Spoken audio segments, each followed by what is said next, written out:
Welcome back in the Huddle with. I'm your host, David Egato. I'm joined by Willie Edwards, JT Thomas.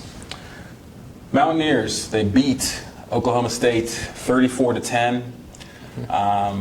Before we get into the game, because this is the trap game that we sort of talked about, I think they came out with a passing grade. That's all that matters. As long as you don't lose, you get a passing grade. Player of the game, Willie, start us off. I'm going with Wendell Smallwood. He had 23 carries for 132 yards, and we showed that we could run the ball when we needed to. A couple times on third down, it was third and long, and several times we got first down just by running the ball. And I'm thinking this is a passing situation, and to my shock, we ran the ball and actually got first down. So I think we were trying to prove a point that we can run the ball on third down if we need to. And the one that sticks out the most is when Dreamer Smith, that was third and 17. He got 19 yards on a third and 19. So it was a great effort by our offensive line, and opening up big holes and being able just to run the ball and show power football.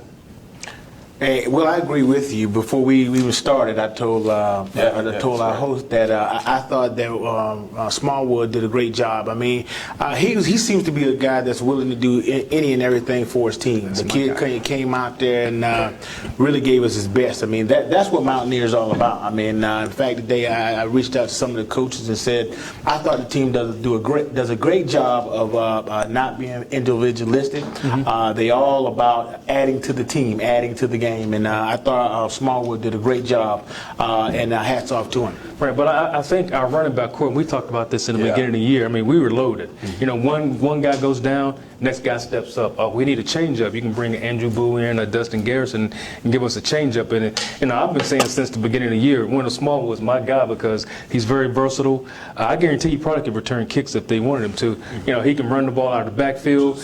He lines up in the slot. He can go out and play a split. So, he's very versatile. And like you said, when you got unselfish guys on the team like that, you're going to be a good football team. Yeah, I mean, I 100% agree with you guys. And I'm trying to think back to the last couple Mountaineer teams that had, I mean, let's be honest, running back is one of those positions where you're probably 5 or 6 deep if you recruit, period. Right. But I can't remember being 5 or 6 deep, guys actually playing. Getting snaps every game, which is a great place to be. It's a position of strength. My player of the game, I had to give it to WVU secondary. And I say that not because of the interception return, but they're starting to show up. Nick Kwiatkowski and Wes Tonkery have been just honestly dominating the defense, setting the tone, making plays. It's good to see another unit sort of step up and solidify. Now we just need to get the defensive line, the linebackers, and the secondary on the same page. Hopefully, Saturday, Circuit College game day in town. I don't know. That'd be great. But if we can get those three playing at a high level 2 weeks in a row, well, I guess it'll be the third week in a row, we'll be on to something pretty big. Pretty big. And our defense played well on Saturday. They held OSU to 2 of 15 on third down conversion. 2 of 15. Yeah. So that's something you can build off of. And then again, we still have injuries in our secondary. And like we said with the running backs, one man goes down, next guy steps up and he performs. So depth is definitely helping, and that's something that's hurt us. Our first couple of years in the Big 12, we didn't have enough depth. Once that guy went down, we were pretty thin. So a lot of that has to do with recruiting and getting guys ready to play. And hats off to our coaching staff again. They had those guys ready to play, and hopefully we can get our defense ready to play again like they played against Baylor. Guys, I want to talk about our defensive line. We've been talking about this from the beginning of the season about them needing to show up, and I think they're starting to show up. We got guys, the defensive line are starting to create opportunities for our linebackers to step in. Guys like Shaq Riddick are starting to apply pressure, and that's what we've asked for those guys to do. So I'm very excited about our defense and see that they're only improving from week to week. And as you just mentioned, this week is a big opportunity for them to show up against TCU. Yeah. And the only thing I want to add, special mention, Dreamer Smith. I mean, he's been sort of on the outside looking in as far as on the offense majority of the season. I think he definitely scored against Baylor, and he had another good game this week. But we were talking about it pre-show.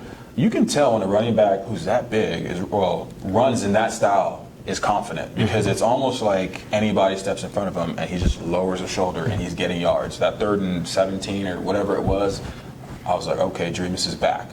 The dream is with us, as I would like to say. But let's talk about the offense as far as our recap of the game.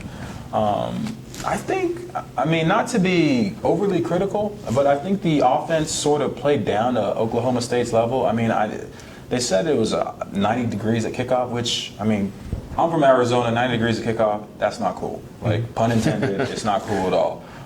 But I thought they should have blown Oklahoma State. Oklahoma State just wasn't ready. Right. You know, another thing I can contribute that in addition to the heat, you know, the fact that you don't have the starting running back in. You got guys who are interchangeable, not really getting that groove. So I think they were probably off pace a little bit. And in addition to the fact that they were guarding Kevin White differently. You know, they were putting a lot of tension on Kevin White, which throws off our offense because he's a large percentage of our offense. So, I think that may have had something to do with it. But yet, I thought the offensive line did a great job in regard to creating holes for our guys to run through. And I throughout the game, they just did a good job of pushing OSU around. And I think their coach staff really got frustrated with the fact that they could not stop us from running the football. Yeah. Right. Well, I'll say this all the time. When you can run the football effectively against the defense, it's kind of demoralizing when they just keep going down the field. Like I said earlier, what we did on third down, running the ball and making first down, that gets frustrating after a while. And Clint Trickett was kind of subpar again compared to his first few games. He was 21 of 30, 238 yards, 2 touchdowns. Mario Alford had 7 receptions for 136 yards and 1 touchdown. So again, they double teamed Kevin White and they kind of changed up the coverage against him. Now that opens up Mario Alford. So that's going to put pressure on the defense. So now we're going to keep Kevin White out of the end zone, keep his catches down, but now it's going to create one-on-one coverage on Mario. And, if that guy catches a slant, as you saw against Baylor, he could take it to the house from anywhere on the field. Yeah, it's a wrap if you give him 10 yards of space, either way. I also have written down the offense sort of came down to earth. And I say that more so from a fan's perspective. Mm-hmm. I mean, we've talked about the details going into why maybe the output was down. But honestly, this is what I think back to early in the season when we were struggling as far as having so much offensive yards coming from Trickett, coming from White, 300-400 yards passing, but just still struggling in games. This is what a running game does for you. You could just essentially set up shop. They can have 3 guys on Kevin White. It won't matter.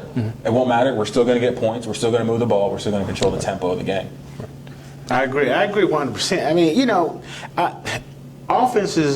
defenses right now know that we have several weapons. And the fact that there's no way, in my opinion, that they're going to be able to guard them all. At some point, we're going to break through. It's just a matter of time before we start really showing that and demonstrating that on a more consistent basis. As coach, every week in and week out, I talk about and I always refer to what Coach Hogan said with regard to 3 sides of the ball. All right, I think we solidified our offensive side of the ball. Defense is really coming together, and we're still working on special teams. So we'll get to special teams. Trust me, we'll get to special teams. Go ahead. Every time you say special teams, I say love hate. Well, let's talk about the defense now. What's one word about the defense that we can all say is like, wow, I mean, this defense has been bashed for 2.5 seasons. Yeah, Coach Gibby has done a great job in terms of sicking the guys on the offense and really not. I think early on in the game, I think he been kind of getting to play with reckless abandonment. They're just sending everybody going to zero coverage. Will to do that, to go into zero coverage, play some man-to-man. That's putting out a lot of trust in his guys. Right, and it shows confidence in those guys. So when you say, you know what, I trust you to go out and play man coverage against these guys because we're going to heat them up. And, the last couple of games starting with Baylor, we started heating them up, and you saw what happened.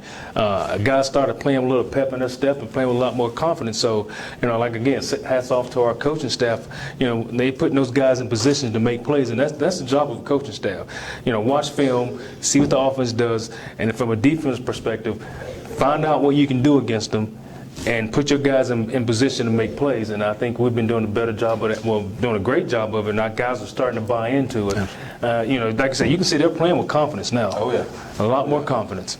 Yeah, when we say zero coverage, all that means is that it's it's Man with man no on man. Everybody has either a gap or they have a receiver or running back that is theirs. And when you play zero coverage, you have to bring pressure. And thinking about the 3-3-5 stack when I played in it with Coach Gibby as my position coach, I mean, you shouldn't be playing in coverage too much. You really shouldn't. You want your pressures to get home. You want KJ Dillon coming off the edge or Carl Joe. You want those guys to get home, and you want the pressure to make the quarterback throw it to an area, because by having 5 DBs, you're going to have a guy in an area, potentially. That's the gist of the defense for the most part.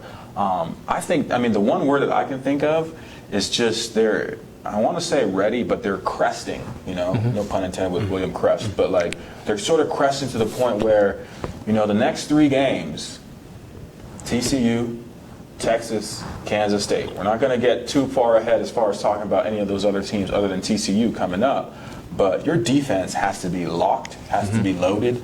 And as a defensive coordinator, as a defense, you have to know when you call a play, this is my time to shine. And I'm seeing that in their steps. I'm seeing that swagger. When you have a true freshman return an interception for a touchdown, you're doing something right. Right. Very right. Right. True freshmen, we've all been that. Absolutely. It's kind of hard to make for the most part. When I saw that interception, all I could think of was Willie Edwards running down the side.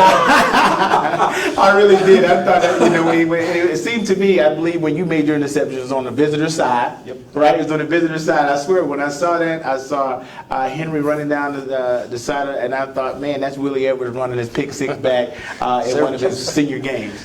Last game of the year against Syracuse. Memory lane. Memory lane. All right, now we have to bear down and we have to be honest. We're going to talk about special teams.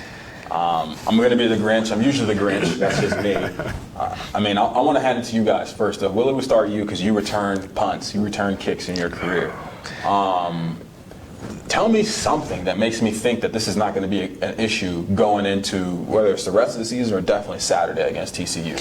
Well, watching the game on Saturday, you saw, they had 3 different guys back there catching punts. It was Worley at one point, and then it was Jordy, and then it was Jade Myers, or was it I'm not sure.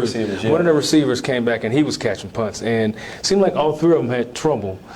I don't know if it's one of those things where if it happens once, it just keeps happening. It's a snowball effect, and hopefully we can break whatever that is going on, and guys do a better job. But I think when you look at our special teams, that's the only weak spot in our special teams. But that's one thing that can hurt you. If you fumble a punt and the ball's on the 20, and now they're going 20 and in, they're in the red zone already. So if we can just shore that part up of our special teams, I think we'll be a great team in all 3 phases that JT talks about all the time. But the one thing that stuck out of my mind on Saturday watching the game, Nick O'Toole, just a fantastic punter. He had a 41.1 average. He had 5 punts inside the 20-yard line on Saturday. So anytime you can do that, that'll put your defense in a great position to come out and play with confidence when you can, pin somebody back, pin a team down inside the 20 like that. So now you got a long field. So now you can do a lot of things with your defense at that point. And that's what I typically always talk about. I always try to point at the positive and say that our kicking game is an absolutely fabulous group of guys. Those guys do a great job of kicking the ball for touchbacks and field goals and punts. I think we do an outstanding job. So heads up to those guys. In regard to punt return, it doesn't become a problem, and I said this in earlier shows, until it costs us a game. If that costs us a game, that's going to be a huge problem for fans as well as this team, and we just cannot have it. We got to get better at it. We have to find somebody that can return the ball. I hate to see a game come down to us being able to man a punt, cover a punt, and not be able to do it, and those guys, not being able to recover from it. Rather be at one of these last 3 games or it be in a bowl game that we have an opportunity to win. Somebody at some point got to step up and take ownership of being able to catch those punts. I know I've asked this before because this is going on all season as far as either muffin punts or dropping punts or not picking up punts that are rolling at us. Is it just confidence? Is it really just confidence? Is there anything that can be done as far as whether it's a rule, if it passes a certain line, you don't touch it, you run up? putting 2 guys back there, No, maybe yeah. put number 5 out there just to scare him to punt it out. I don't know. Just is there something that can be done? You don't want to put 2 guys back there. Now you're causing confusion because now you're saying, all right, I had it, you got it, you have it, do I have it? And the ball ends up hitting the ground. Well, I'm saying just as far as, I mean, if you have Mario Alford on one side and then you put whoever on the other side, you're going to punt it to this side. Right. Well, then again, it goes back to tomorrow. Can he catch punts? I figured if he could catch punts, he'd be out there because that's the guy who can break, kickoff returns back for touchdowns. He has 200-yard returns for touchdowns. So I'm thinking if he could catch punts, we would have him back there to do that. Right. So I'm thinking, I may be wrong. Apparently, he doesn't do well at catching punts. But out of that whole team, you got to find someone to catch punts. Now, my thing is, you don't have to return it all the time. In my book, if you can just fair catch it, and not let the ball bounce all over the field. Once you put that arm up for fair catch, you don't have to worry about getting hit. Right. Just secure the ball and hand it to the referee. We'll start offense from right there because our offense is, starting to play very well. And, we put them in a position where they can just, get out on the field and start at a point on the field where, their backs aren't against the goal line in the end zone. So we got to find someone that can do that. Right, and I think to answer your question, it is confidence. Guys got to be confident enough that no matter what, I'm gonna feel this ball, and they're just not doing that. But I do feel like you almost got to put the kid back on the bike. You got to put him back. I think you got to put Jordy Thompson back out there. And I know he's had several times in several games, but I know when we start switching up guys, I think Jordy's chips away at his confidence, and we just can't get better doing that.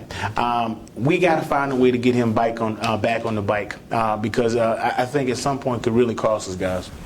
Yeah. I was talking with a fan. I want to say Monday, and he was like, "What was number 19 back when you played? He was really good." And I was like, "It was Vaughn Rivers." Right. And I remember Vaughn Rivers, like Coach Gibby used to tell all the DBs. Like I said, he was probably the only one who was going to return kicks. Mims wasn't, I wasn't, Jamal Adai wasn't, But he would tell us every time, he goes, when you catch it, just get me he goes, first of all, catch it. Second of all, give me 10 yards. After that, I don't even care. I wonder if it's just pressure of the thought of messing up or what is Coach DeForest going to say. I don't know, but it's one of those things where we have to shore up because, let's transition to TCU. TCU beat Texas Tech 82-27. We all just went, that's not normal, okay? It's not normal at all. I forget the score. Well, they beat Oklahoma State 42-9 the week before. Right. So this is a team that is on fire. They're scoring points, they're aggregating so many yards every game. And I think of punt returns as being one of the key things where it's like, hey, I'm not saying it's going to lose us the game, but we need to tighten that up because we need for the defense to have optimal field position. Absolutely. We need for the offense to have optimal field position. It's not to say that we are inferior to TCU, but let's be honest. This game is won and lost on 3 or 4 plays every game. Right. Every play is going to count. In this TCU game, guys, every play will count. Field position is going to be a big part of it, and unless we're able to match them up. Because I think we match up really well in regard to having the opportunity to score. But yet, they're playing sound football on all 3 sides of the ball. We got to be able to match that. And right now, we're not going into this game as an equal. We're going into this game, in my opinion, as an underdog, and only because our special teams, not our special teams, our punt return situation has not been shored up yet. Well, anytime you watch TCU, I look at them, I'm thinking, man, I look at their stats, and you had 4 receivers that had, that had yards. Yeah, this is like Madden 2004 numbers where you could put in cheat codes and just be like, right. You had 13 different players with receptions in that game the other day. So, you throwing the ball around quite a bit. But then you had Deontay Gary. He had 4 receptions for 65 yards, 2 touchdowns, averaged 41.3 yards a catch. You had Josh Doxson. He had 4 catches for 76 yards, 2 touchdowns, averaged 19 yards a catch. Tassoninia had 2 catches for 66 yards and 1 touchdown, averaged 33 yards per catch. catch. And there was a few other guys I could have added on that list, but I got tired of writing. So, it goes to show you. But now, that's just in the passing game. They had 2 100-yard rushers in the game also. Both guys had 105 yards rushing. One guy had 6 carries for 105 yards, Aaron Green, and then you had Trevoris Johnson had 10 carries for 105 yards, 2 touchdowns. So when you think, all right, now we can stop the pass, we'll be fine. Next thing you know, they're handing the ball off, and they got 2 100-yard rushers. That puts a lot of pressure on the defense. So we got to play our best game, and then again, you can go to the quarterback. Trayvon Boykin, 22 of 39, on fire, 433 yards, 7 touchdowns. Right. So, it's going to be a tall task for us, but I think we'll be up to it. And again, I mentioned the way we played against Baylor. If we can play that level and higher, I think the Mountaineers will come out with the win. Well, Baylor shows the blueprint. Baylor beat them, and it was in a field goal. So we really need to look at what they did there. And what I think they did there is apply a lot of pressure. That's going to be the only thing, in my opinion, that will throw this team off tilter. Right. The fact that we have to pressure that quarterback, because we got young DBs and all they're coming into their own. This is a seasoned quarterback who knows how to throw the ball downfield, and for us to be successful in this, we got to apply a lot of pressure to them. We have to be on our game, right. More so than any other time right now. We need to be on our game and focused on TCU, which I have no doubt we will do. Right. And I think we need to scheme it up and really look at that Baylor game and see what they did to contain those guys. Although when I say contain, they still scored a bunch of points in that game. But we got to find a way to match them up and be able to overcome them and their explosive offense. Well, you're talking about bringing pressure, and that kind of worries me a little bit, with their quarterback, because if you apply the pressure and he gets outside of it, now that puts pressure on the defense. Yeah, now he's no Bryce Petty. No. For extra because yards. we want to keep him in the pocket, so to speak. You don't want him out on the perimeter, because now he's going to put pressure on your defense. You don't know if the guy's going to run the ball, if he's going to throw it. So if we're going to bring pressure, it's got to be a controlled pressure. Right. Pretty much. We don't want him standing back there, 10 seconds, have him going through all his progressions. But if we're going to pressure him, it has to be quick, and we have to get to him. If we don't, that could be a long day for our secondary. All right, we need guys like Shaq Riddick, and we need the Brown kid to be able to get through there. We need to be able to have Christian Brown be able to cause guys to double team them and be able to rush some of those backers. Tonkery and Riddick got to find a way to get to the quarterback from the inside opposed to the outside. Right. And as you mentioned, I think you're right to say, we bring Dylan off the end and we get caught out there, that becomes a problem for us. Right. But I think we're playing here in West Virginia at our stadium, and that's always a plus for us. Anytime we bring people to our house, that give us an advantage for the most part. And then we need that 12th man. As I said all year, we need our crowd to stay in the game and give our guys every advantage that they can. I feel good about this Mountaineer team. Going into Oklahoma last week, I sat here and said on my birthday that I'd make a wish, and that wish came true. See, now I just gave you guys my wish. But, I feel good about us coming in because this team is gelling right now. Mm-hmm. Right now, I think they're playing together. And anytime we can do that, it just goes back to those games where we play above and beyond. So I think we'll be prepared. It'll be up to us to execute and get this thing done. Well, JT, you talk about that 12th man a lot when we play at home. I won't count on the 13th man, the weather, because it's supposed to be pretty cold. Right. Good point. And it's going to be pretty nasty. And those guys are coming from, where it's 85, 90 degrees consistently, and they can't duplicate that where they're at. Right. No. Like we duplicated the heat. We tried to, and we got close to it by practicing indoors and turning the heat up, and the guys got used to running and playing when it was hot.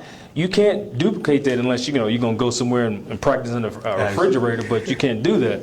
So I think that if the weather holds to what it said it's going to be about 36 degrees, and it's supposed to snow Saturday morning, and it may rain a little bit. So we're used to that. Right. Those guys aren't used to playing in weather like that. So that's my 13th man. If that weather can be that way, I think that can help us out a little bit. Yeah, the one thing I thought of, and I was talking with some fans last week, for Baylor when they came here, that was a rough deal for them. Mm-hmm. Okay, I'm not trying to say that they didn't get beat. They got beat. Right. Comprehensively, they got beat. Right. But imagine flying out, speeding up an hour, and then playing a game at 11 o'clock your time, body clock. Right. you're not in a position to be at your best. With TCU this game, let's underscore this again. This is a big game. Yeah, this absolutely. is a very, very, very big game. College game day is here, so I'm already seeing in the paper kids not going to class, camping out. When's the last time that happened? Maybe Elite Eight, Huggins back in the day, Beeline, those guys. It's been a while. So there's a pressure that the community is going to put on the team or on the game. But as players, let's quickly go back to that feeling of playing in a big game. You guys have played in plenty big games. We all know nothing changes. Nothing changes preparation-wise. Right. But what's your focus? What is your focus going into the game? Is it more so laser, like I need to do my job, I need to get to the quarterback, I need to make sure I make my drops? Or is it more so, hey, let's stick together? For me, and I apologize for jumping ahead of my senior That's brother right. here. For me, and when you were saying that, and honestly, truthfully, I was sitting over here and I had shivers because I thought back to Syracuse, my junior season, where we needed to beat Syracuse to go to the Carquest Bowl, and I remember that night. As you mentioned, weather, I remember it was a very frigid night that night. It was a Thursday night game, cold as all get out. But I remember going out there and having this sense of we were going to be unbeatable no matter who we played. And in that particular year, we weren't very good to start off. But we went out there and it was just this feeling of us against the world, and we were able to win that game. And I suspect that was the same type of feeling those guys went out when they went to Arizona and played in that game. And I'm sure it was in '88 when you guys played well. Oh, yeah. Well, and you talked about different approaches. The one thing you got to realize is that you don't want to make this the biggest game of the year, because now these guys are going to be all, you got to approach, all right, it's a big game, but it's another game, because we have games after this. Because you don't want to set yourself up and you make this the biggest game and you lose and you're like, and now you never recover and you got 2 more games left on the schedule. Now, going to an individual perspective, you got to realize you got to do what you're coached to do. Play within the sandbox that they give you. When you start trying to do things outside of the scheme of the defense, that's when you're going to hurt yourself and you're going to hurt the team. So these guys have to stay laser focused on, all right, this is how the defense is going to work in this call. I'm going to do my job, and I can look down the line and I'm going to look to my right. I know JT is going to do his job, and I know David's going to do his job. I'm not worried about it. And I know they're going to count on me doing my job. So, and I think JT mentioned that before. We're playing with such confidence because we know that everybody's doing what they're supposed to do. And if I don't have to worry about, this guy may mess up, so I'm going to have to try to cover his gap, I don't worry about that gap. I take care of my gap, and I know JT's going to handle this gap. So if we can continue with that type of mentality, I think the sky's the limits for this team. All right, now the fun part. JT, predictions. You already sort of gave some of it away. This weekend is not your birthday. You only get one birthday a year. Yeah, you only get one a season. You should have saved that one. Hey, I should have saved it. Hey, I feel real good about this game. I just think if we play with the confidence that I know we can, and if we go into this game focused, laser focused, as Will just said, that I think that we can win this game with a field goal. Just as Baylor did. I think it could be a tight game. I don't think teams come in here and run big scores up on us. I just don't see it this year. It could be last year. I don't see those 80-point games and those 70-point games. I think our guys are willing to defend our backyard, and I think it's a close game in West Virginia. Well, I was going to say a field goal also, so I don't want to be, double up on it. So I'll say a touchdown.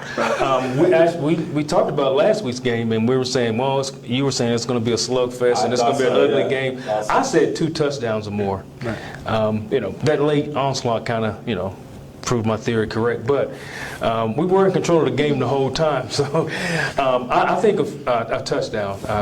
Like I said, if our special teams can put us in position, our offense in position to make some plays, give us a short field, our defense, if we do a great job and don't let the field get flipped on us, and just be consistent. We had no turnovers in the game against Oklahoma State. That's, 0 turnovers. But that's pretty good. Yeah, so if we can have no turnovers and play well on special teams and continue to run the ball effectively, I think we have a great chance of winning the game by a touchdown. Yeah, now for me, you guys know I'm the big bad wolf. I'm the one who always bringing up, who has coal in their stockings and all that. I'll be honest, I don't really see the Mountaineers losing. I never really come out and say that, but I do think this is going to be one of those games. I agree with JT. I don't see a lot of points, which is weird because all these two teams do is score points. Right. Maybe overtime. Texas Tech game, I thought that game would go into overtime. I was wrong. I just, to almost be a hardened old alumni veteran, I think that this is the game. This is the statement game. I mean, Baylor was nice. Oklahoma State was, reiterating our status in the Big 12 because everybody always wants to call us illegitimate. We're not. Right. We keep proving that. And we don't want to look too far ahead of the schedule with Texas, which I think they're a beast. They're going to wake up at the wrong time, And Kansas State is very good. Yes. But I think this is going to be a victory. I don't know if it's going to be as exciting as the Baylor game, but like we said, this is pass-fail. Right. This is pass-fail. You either win or you don't. Right. You either win and you put yourself in a position to win the conference and go to a big bowl game, or you lose and you go to like the Cactus Bowl and San Antonio, Texas, before Christmas. We don't want that. No. Well, I'm not worried about style points. Right. It doesn't, when I wake up on Sunday morning, I want a W in the win column. Absolutely. I don't care how it looks. I don't care what happened. As long as we have a W in the win column, and I guarantee you, if you ask Kevin White, if you can have the same game you had against Oklahoma State, and you guys beat TCU, would you take it? I guarantee you'd take it. Well, that's our show. Thank you guys for joining us, and check back with thedpost.com for more updates.